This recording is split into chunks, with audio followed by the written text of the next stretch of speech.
Get ready for the dictation. Start.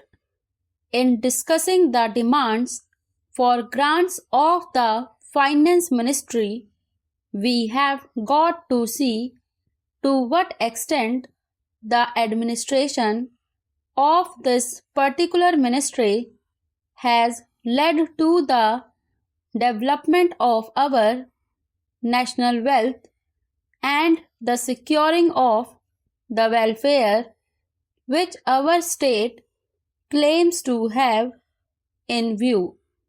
Madam, we must try to analyze very carefully the working of this particular ministry because it is not merely a department of the government, so to say, but it is the nerve center of the administration of the country.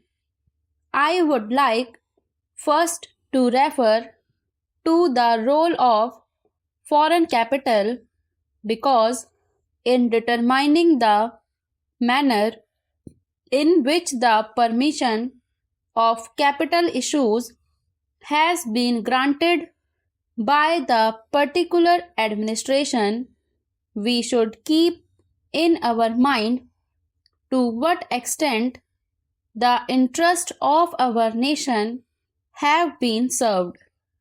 I fully endorse the statement which the previous speaker has made so far as repatriation of the investments made by foreigners and of profits are concerned. We have dealt with this topic quite a number of times, and I do not want to reiterate anything apart from only supporting what the honorable member who just now spoke said. I would now like to deal with the investments of foreigners in India.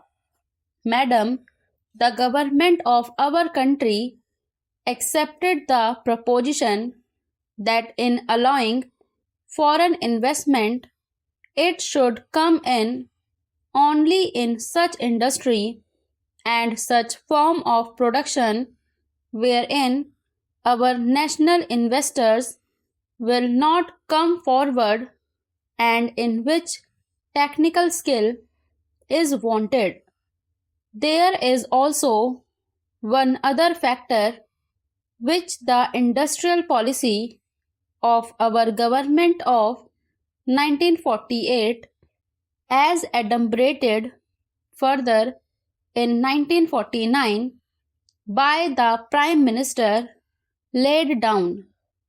It specifically said that the control and ownership of such concerns should as far as possible be in the hands of Indian nationals and the technical know-how of our country should be developed.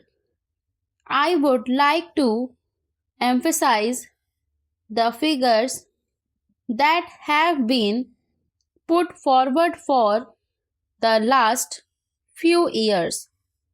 From 1947 till the end of 1952 or the early part of 1952, it has been reported that rupees 19 crores of foreign capital I have been allowed to be invested in our country. Of that, practically more than rupees 6 crores have been allowed to be invested in managing agency and trading enterprises in our country.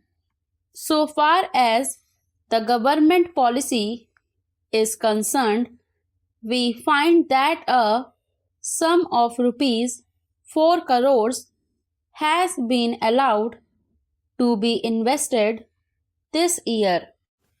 We do not know how it is to be used up. We have been told that during the period 1948 to 53, nearly rupees 35 lakhs have been allowed to be invested in textile machinery and generally in the textile industry. We have seen to what extent cotton and jute have been dominated by the national capital and to what extent they play the role as against the demand for them.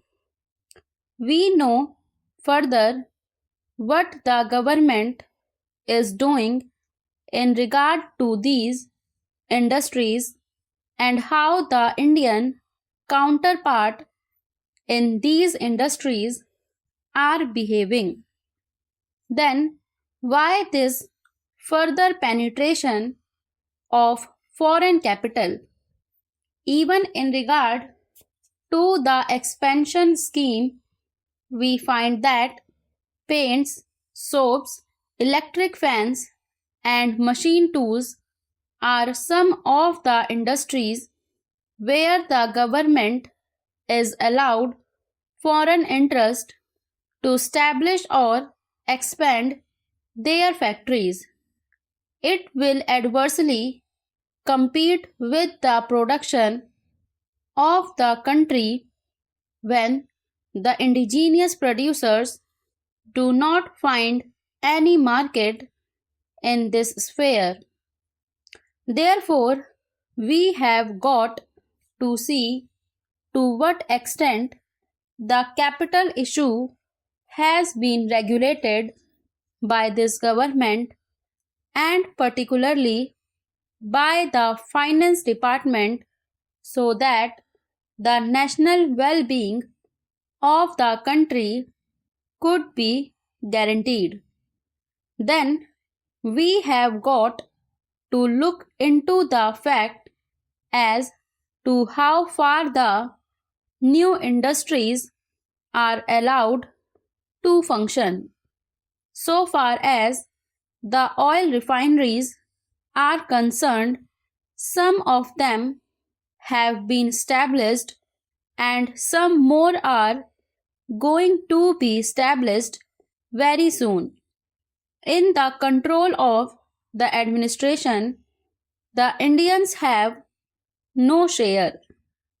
There are only preference shareholders and they have no voice in the management.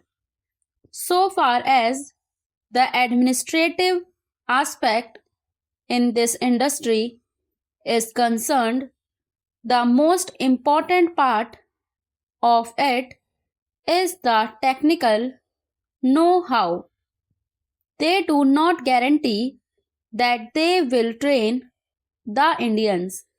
That means they say even after 20 years, we will have to face the problem of the know-how in respect of the oil refineries. I do not know why the government are showing softness to foreigners in this matter. Then we have another investment in collaboration with the Indian chemical industries for the manufacture of civil explosives. Here, as far as I have gathered, only 20% is going to be Indian capital. The majority of the shares will remain with the Indian chemical industries. Nobody else has been allowed to make any investment. It would have been better if other companies and private individuals had been given an opportunity to purchase the shares.